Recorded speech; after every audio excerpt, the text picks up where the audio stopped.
This podcast is a Jeff Townsend Media production. This is Jeff Townsend. Thank you for joining us for another episode of Indiana Stories.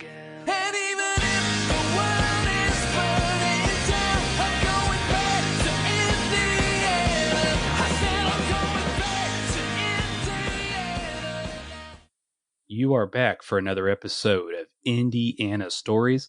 I'm the host and the creator of this podcast, Jeff Townsend. I'm really thankful for all the support I've received during the launch of this. It's actually doing really well. I'm really thankful. Thank you. I'm going to try to keep bringing you some more awesome Indiana stories. Today, I'm going to share a conversation I had with David Highway. He's the county historian in Hamilton County and works at Hamilton Eastern Public Library. We talked about a crazy event that occurred in 1822, the Great Squirrel Stampede. Hundreds of thousands of, they don't even know how many, squirrels migrated through the state, through Hamilton County, and caused absolute havoc. This is a fun conversation that I do think you'll enjoy. As a reminder, go to indianastories.com to check out all the other episodes that we've had so far. They're also available on all your podcast hosting platforms. On the website, you can also sign up for the newsletter and various other things. Before we jump into this conversation, I do want to thank 3 different companies that support this podcast, support me with all the content I create. Podden.io, the best way to transcribe your audio content. I do it for this podcast, and that's what I send out in the newsletter. A lot of you are getting every week. Podcastpage.io, I'm using that to create all of my websites across the board. I highly suggest it. You can get a beautiful website and just using your RSS feed in 5 minutes. Even have a website going that doesn't have an RSS feed associated with it. It's incredible. So simple websites, go to podcastpage.io, and then Boomcaster is where I'm recording every conversation that I'm having. It's the best quality, miles above Zoom. It's actually made for content creators, not conference calls like Zoom is. So if you want some good quality audio recordings on conversations or interviews or whatever you may have, go to boomcaster.com. With that being said, we're going to go ahead and get into this conversation that I had with David. I hope you enjoy it. Today, I had never heard of this before, so I'm absolutely excited about this subject. The Great Squirrel Stampede. I have David Highway with me today. He's involved with the Hamilton East Public Library. Do I have that correct, David? That is absolutely correct. Yes, they are my employer. What is it you do there exactly, if you don't mind me asking? No, that's no problem at all. I am a cataloger as a regular person, just a regular library staffer. However, to go along with that, I'm actually the official Hamilton County historian. And what a county historian is, this is a program put together by the Indiana Historical Society. And it's basically to get one person in each county to be sort of a reference person. If somebody's doing research, I can point them to some various sources. If a developer is working on something, they need to I'm one of the people they need to talk to make sure they're not going to damage anything important. So this isn't sort of a semi-official position there. It's a volunteer position, which is why I need the regular job. But at the same time, it's a real thing. It's really important, and it kind of preserves stuff that are meaningful to the community, right? I mean, that's got to be at the end of the day the objective. Yes. And as much as anything else, it's oftentimes finding the stories that they don't know about. Because there's a lot of stories in the past, that standard old routine stuff that comes up. But at the same time, I'm finding all sorts of new things all of the time and kind of introducing them and kind of saying, hey, this is a part of our history. This is a unique aspect here. Just a couple of years ago, I had a marker put up for Norman Norell, who was a very A-list celebrity back in the 50s and 60s. He's pretty much forgotten now, but at one point in time, he was a huge, very famous person. And so I wanted to make sure that his story got told, along with a lot of other things like that. So yeah, that's the kind of thing I do. I love it. Somebody's got to do it, right? That's it. That's it exactly. So what brings us here today is this. Actually, it was, referred to me by some friends, and I had never heard of this event, the Great Squirrel Stampede. So when this happened, was it I don't want to butcher, 1822 or something? Or is there another event? Is there several events here? It's mainly the 1822 event that we talk about, because there might have been other ones as well, but that was right at a particular time. And the thing is, with a lot of historical events, the question is largely, did they actually happen? we have to spend a lot of our time kind of going back and examining lore, because this actually came about because of one of the old county histories that we have by a gentleman named John Finch Schertz. Augustus Finch Schertz. John was his brother, but he literally has a paragraph in here. Can I read it for you? Is that okay? Oh, absolutely. Yeah. And in it, he literally has just one paragraph that says, in the year of 1826, the great emigration of squirrels occurred. The squirrels passed through the county from west to east. The number could not be estimated. The time occupied in passing was about 2 weeks. They destroyed all the corn in the field they passed over. They could not be turned in their course, but kept straight on in the route taken. When they came to White River, they entered the water at once and swam across. Hundreds of them were shot. Others were killed with clubs and stones. It was never known from whence they came, nor where they went.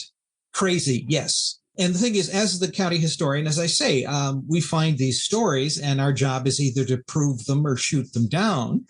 Well, that one was definitely provable. We have eyewitnesses accounts from, it's actually, he says 1826. It's actually 1822, because we have eyewitnesses account who wrote it down within a year or two from that, and had a memory of that in particular. So this is a very notable event, because I'm sure if you're living back then, this is something that's like a once in a lifetime event. I know this has a documented thing that's happened a few other times, but this seems to be the most significant one. So are we just talking like average everyday squirrels like we see out in the park or around our homes in the trees? David, was it just the common squirrel? Just a regular, actually, it was the Carolina gray squirrel, if you want to get into specific breeds. And we don't have too many of them. We have largely fox squirrels and a few like that. But these were the gray squirrels that were very, very common in the area, and basically common all over the United States. Actually, we know what they were because, of course, of John James Audubon. John James Audubon actually saw one of these stampedes. It's kind of interesting. He actually did a painting of it. And let's see if I can kind of show that a little bit there. Yeah. Looks like an aggressive little squirrel. That is, well, now, of course, with John James Audubon, any of his paintings are always kind of sketchy because he tended to shoot them after, or to paint them after he had shot them dead, so they'd sit still long enough. But anyway, he actually got a couple of these squirrels. He thought it was a whole new species. He called it migratory squirrel, but it was actually, like I say, just regular gray squirrel. And he said it was, the farmers viewed it as locusts coming in that would destroy the crops in the field and things like this. And it was, because we're talking thousands of squirrels in some cases. Oh my gosh. Sounds terrifying. It was so bizarre. Yeah. So, and some of the bizarreness happened was because people were just coming into this area. The thing is that Indiana became a state, 1816. And then in 1818, the Treaty of St. Mary's was signed, which really opened up all of central Indiana to settlement. Before that, it was Native American territory with the Miamis, the Delawares, and people like that. But the Treaty of St. Mary's was signed, and so then the white settlers could move in legally and go ahead and start planting and building houses and cutting down trees and doing all this sort of thing. And so that's why this is only 4 years after that. They just barely begun here. And all of a sudden there are these thousands and thousands of squirrels that suddenly ravage through their fields. Obviously, this is something that is so unconnected to anybody's experience that nobody has any idea what's going on. Yeah. And I can imagine, like we talked about the devastation piece from the crops and stuff, being 4 years into really being colonized and people moving in. That had to be even more devastating because they probably just got, or were in the process of getting their legs underneath them. I guess you could say economically, agriculture, and all that. Yeah, literally the log cabins, the clearing of the forest. This was a giant forest at that point in time. In case people don't realize that about the early part of this period in the United States, is that pretty much the Midwest, actually everything from the Appalachian Mountains to the Mississippi was a giant forest, all the way from the Great Lakes down to the Ohio River. And so as a result, it was considered almost virtually trackless. It was just one giant mass of trees. So we don't necessarily know where the squirrels came from or how many there were. Or is there any theories later now, maybe, that we're a couple hundred years later, right? Although modern biologists have looked at it because it is such an interesting occurrence. There was a big movement that happened up, I think, in the Iowa, Wisconsin area, kind of up in the upper Midwest. And they said there were millions of squirrels there, judging from the accounts that they read, just surveying. And this is the modern biologists doing kind of analysis of it. So, and they've looked at it and they think what it is essentially is this is something that actually occurred very regularly before the white settlers came in and started clearing the forests. Because what it was is you have a giant forest, which means you're actually going to have different weather patterns at different parts of it. And you might have a section of that forest that has a drought or a bad food year. And when you have no food, the animals are going to leave. They're going to simply get up and move out and go away. That's why it's only rare that it happens. It's not a regular migration, the March of the Penguins or whatever that is. This is instead something that an emergency occurrence for the animals in that area. And the modern biologists looked at it and said, yeah, that's basically what it was, is they had a period where there was just simply not enough food for the squirrels, the mast, as they call it, which was the droppings on the forest floor, and nuts and on the rest of that sort of a thing. So they would just simply shift to another part of that giant forest where there would be more food. And so this first time the settlers saw this in 1822, you've got these starving animals that are moving across the country like this. Well, of course, they get to the settled areas, and all of a sudden they're looking at fields of corn. And when you've got several 100,000 starving squirrels, they are going to tear a cornfield to bits. As a matter of fact, one person, a banker down in Indianapolis, looked at it. He said about 12 squirrels could destroy as much corn in a field as one hog. Wow. That is a lot of destruction. But they were starving. Another eyewitness kind of said that he literally stood in the middle of his cornfield because he didn't want to lose anything and just fired in a circle, just took his gun and just kept shooting in a circle, just knocking them back and knocking them down. He would go to pick them up, and there was just no meat on the carcass. These animals were virtually starving. However, they had such a big pile of them in the corner of the field, it attracted the buzzards. But the thing was, is they had to tear them apart anyway, because what they would do is they would shoot a bunch of them, go dig the bullets out, go back and start using the bullets all over again, because, you're just literally trying as hard as you can. Like I said, literally people were out there with sticks and clubs, just beating the squirrels away, trying to preserve what corn they could.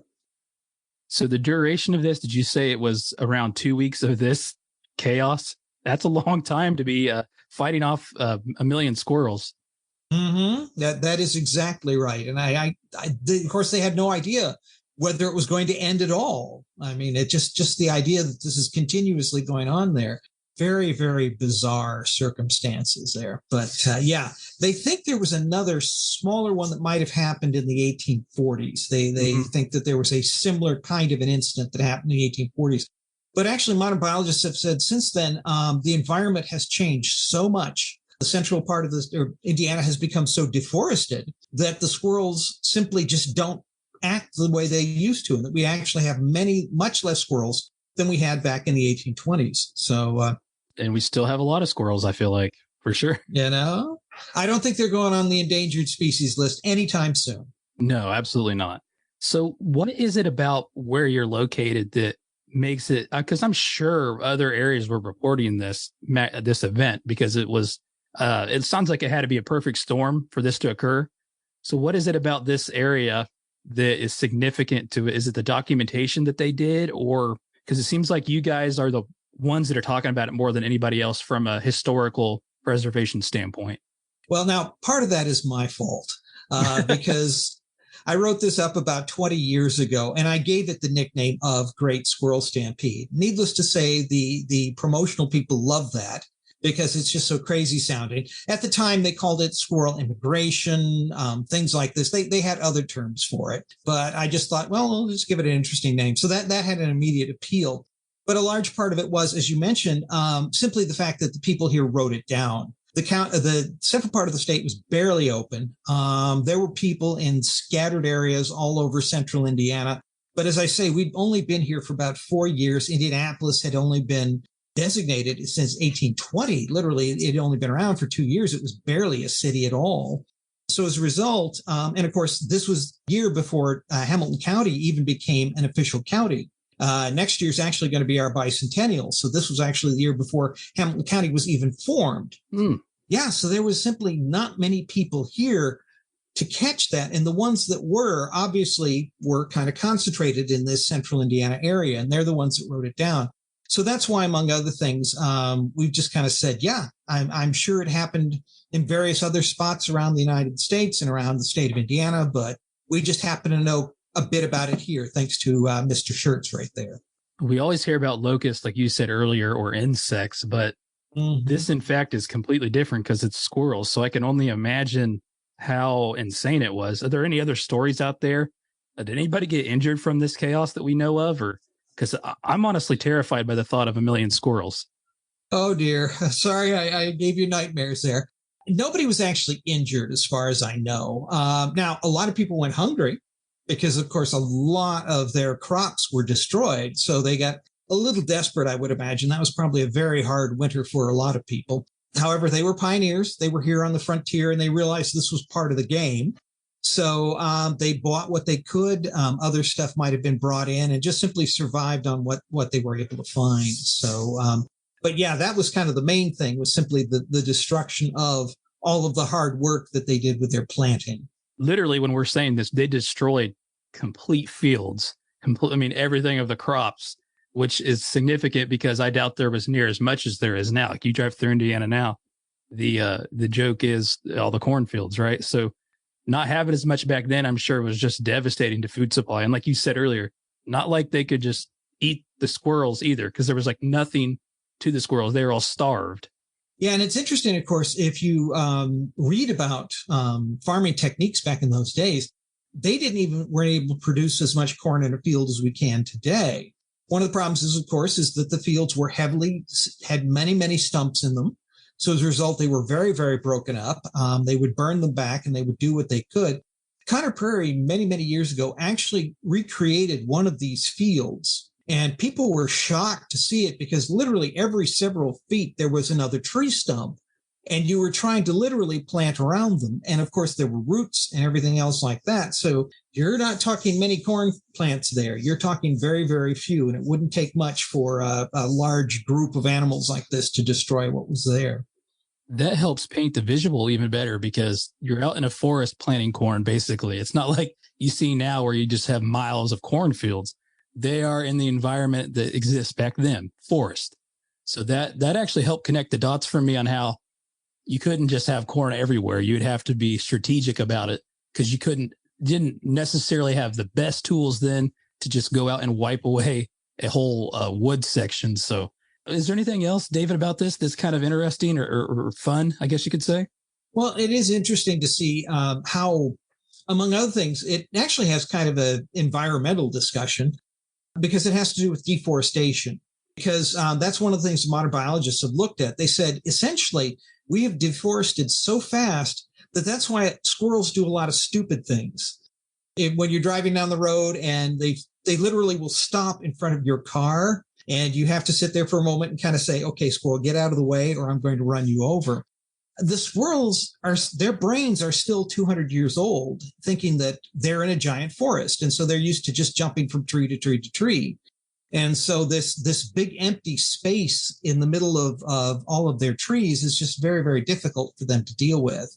The modern biologists talk about how they're still kind of adjusting to that, even after all of this time. And even though there's not as much competition for food, their brain is still working in terms of a giant forest. So it is interesting to see about that level of deforestation. And I have to explain to folks, that as you drive through there, you look at the big fields of corn or just big fields of soybeans or anything else. And I have to explain, for instance, I do a lot of program for school kids, and I have to tell them that was once solid trees. And trees, not just little trees like the ones in people's yards today. We're talking trees that were 6 feet around at the base. Enormous, enormous trees. I mean, this was old growth, hardwood forest. There are a couple of different paths that traveled through central Indiana, and particularly in Hamilton County. And as a result, they said if you got off those, you were lost. You were probably not going to get found again unless you were good at being in the woods, as some of the fur traders were and things like that. So pioneers, though, they said you stuck to the path because if you got off it, you were done. Excuse me. Yeah, it makes sense. It's a whole different world then. you're developing in the middle of a forest and going from there. So essentially, yeah, you get off whatever you've built in that time, then you're going to be SOL, I guess they would say. This is a cool story. Like this is what one of the point of this podcast is. One of the things I like to do is highlight some of the lighthearted things, even though this did really have a big impact, but it's a good story to share because like we were saying, it gets our minds turning and it takes us back in the past. And really you realize how far we've come today. But even if there was this migration today, it still would be pretty dang impactful. A million squirrels coming through my town. I think that would still have a significant impact. Yeah, it was a variety of features. Now, I'll be honest with you. I'm like you. The idea of one of these things happening today, as the people from the Tourism Bureau were working on this great squirrel stampede sort of event and all of the lighthearted stuff around it, I said, you got to talk to the first responders. You got to talk to the police departments, the fire departments, National Guard, and kind of say, okay, what would you guys do other than sort of aim low, I guess. I'm not terribly sure how how FEMA would handle this giant mob of squirrels. So, but that's the thing. But yeah, we have been treating it more lightheartedly. The folks at the Hamilton County Tourism Bureau, they're always looking for interesting stories like this to kind of hinge a lot of activities on. Several years ago, they took another one of my stories, which was about the river monster, which was something that was in the 1890s, where a couple of guys were going alongside the river and they saw what they thought was a huge sea monster that was like 12 feet long and 3 feet around at the middle and all this kind of stuff, which is a joke because where they saw it, the water rarely gets more than about 2 or 3 feet deep. So it's pretty unlikely they would have had something of this size there. And actually, later on, somebody else went down the river and kind of on an exploratory trip and found out that what the folks probably saw was simply the carcass of a dead cow that got hung up on some trash in the river there. So, but the Tourism Bureau, they heard about the river monster and they were wanting to promote the use of the river. And so that is definitely something that happened right there. They went ahead and they ran with it. And I said, congratulations, guys. Good for you. I want people to check out the stuff that you're doing and the stuff that the library is doing. So I want to give you a minute here to talk about that and where people listening can check some of this stuff out and other great things that you're doing in the community or if it happened in the community. Well, it's interesting. Actually, there's a lot that's going to be happening here in the community in the next year. We're approaching the bicentennial of Hamilton County, and that'll actually start in January.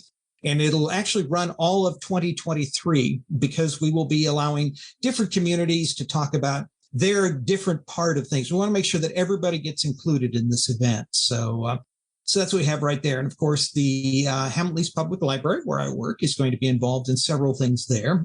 Myself and a coworker are kind of some of the main committee people. My coworker is actually the official coordinator for the Hamilton County Bicentennial. And so that's where we're using a lot of this material and working with the other small historical societies throughout the county. There's a historical society in downtown Noblesville. That's the County Historical Society. You've got there's a Fishers Historical Society. There's a Carmel Clay Historical Society, a Westfield, Washington Historical Society, Sheridan Historical Society, and then a small museum up in Arcadia. So we have a lot of people who are doing a lot of history activities all over the county, and we want to make sure that everybody gets to be kind of a part of that and get to be included in all of that. That's super neat. And the stories like this, I think, are important to share. It's a good learning experience. And this is part of the little things that happen in the state of Indiana that you may not hear about every day. So that's why it makes it interesting. That is exactly correct.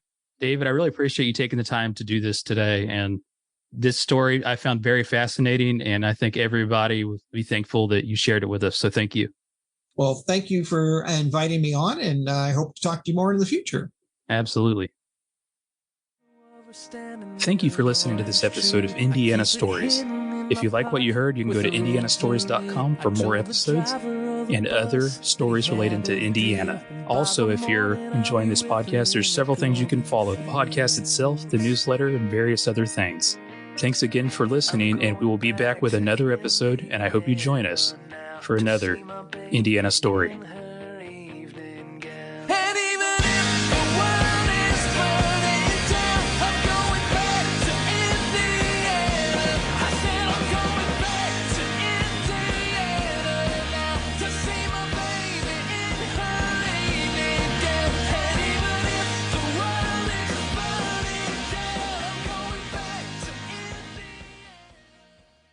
And the question is, do I stay here? Will you be back? Are you gonna come back? Will you be back? Are you coming back?